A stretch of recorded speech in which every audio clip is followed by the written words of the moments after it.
Hello, my name is Rachel Price, and this is my explanation of my mini lesson that we were asked to do for this week.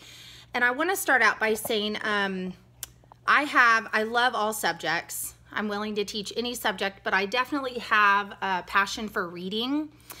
It just kind of comes naturally to me. It flows pretty easily. So I picked to do my mini lesson on reading and specifically story elements, teaching the story elements. And I think that fractured fairy tales are awesome, and it's a fun way to introduce the story elements to kids. It really engages them and gets them pumped up and excited about it. So that's what I chose to do my mini lesson on, specifically for 3rd grade. It could probably work for 2nd or 4th even though. So there are so many fun things that you can do to teach this. So I tried to implement some different STEM activities. I really learn well hands-on. So I want to make sure to reach the kids that need that extra engagement as well. The video that you asked us to watch defines differentiated instruction as, quote, an approach whereby teachers adjust their curriculum and instruction to maximize the learning of all students. So that's what I tried to do with the things that I picked, the specific strategies that I picked. We know that no single strategy works for every student. There's no 2 learners that are the same. And we want to try to reach every student and hope that at least one of these strategies really encourages them and promotes their learning success. So the first thing I felt was necessary was to make sure that the kids understood what a fairy tale was. We can make the assumption that they do, but they might not. And so I wanted to make sure that they were ready.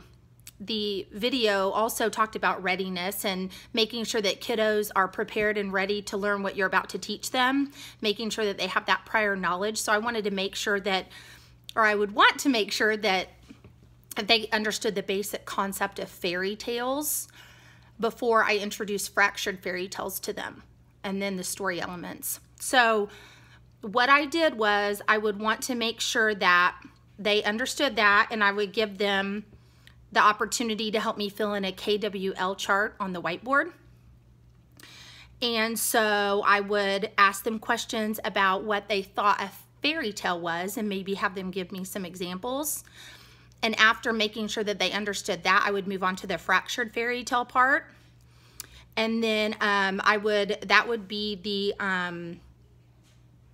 the first thing that I would do. Sorry, there's so much on here. I'm trying to make sure that I touch on all of it. Then what I would do with, I would read them the book, The Big Bad Pig and the 3 Little Wolves to them. And that book puts a really funny spin on the classic 3 Little Pigs book. There's also another book that shows the wolf gobbling down the pigs, and it shows him from he's a victim viewpoint, but that could be for another, added to another whole unit.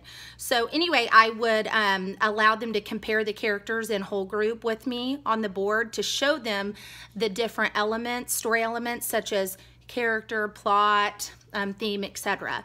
And we would go through that together so they would get a basic understanding before going into the learning centers. I better speak quickly.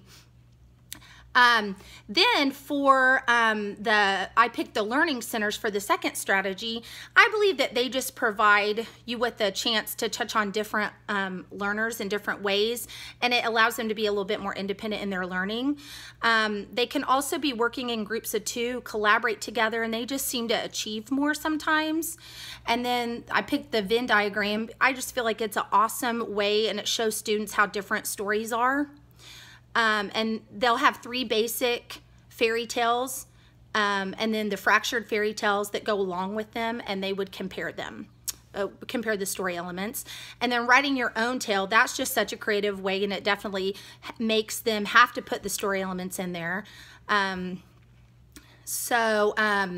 a big time hands-on learner. So for the last strategy, I incorporated some STEM activities into the lessons. And it's the learner's menu. I incorporated building of the little pigs' houses with different materials, and it might not necessarily touch on the story elements, but I feel like it's just a nice hands-on activity to really help the students work together to achieve a common goal. And then being able to write their own stories that they wrote, or being able to act out their own stories that they wrote in the centers. Acting out, I just think, is such a cool strategy. And they can have fun with that and be proud of that. And then wanted posters to bring their villains to life. This is asking them to be very descriptive and really bring their characters to life. So that definitely touches on story elements.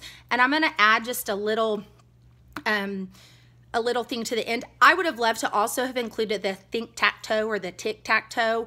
I just think that is awesome for teaching story elements. It basically allows students to demonstrate their knowledge by choosing from something in the grids that you have down, and they can get really detailed in the characters and all that good stuff. And lastly, the assessments. I feel like as the kids are going through this unit, they're doing the completing the Venn diagrams, writing their own stories, filling out the story elements map. I think that that shows the learning and the progression as they go. Thanks so much.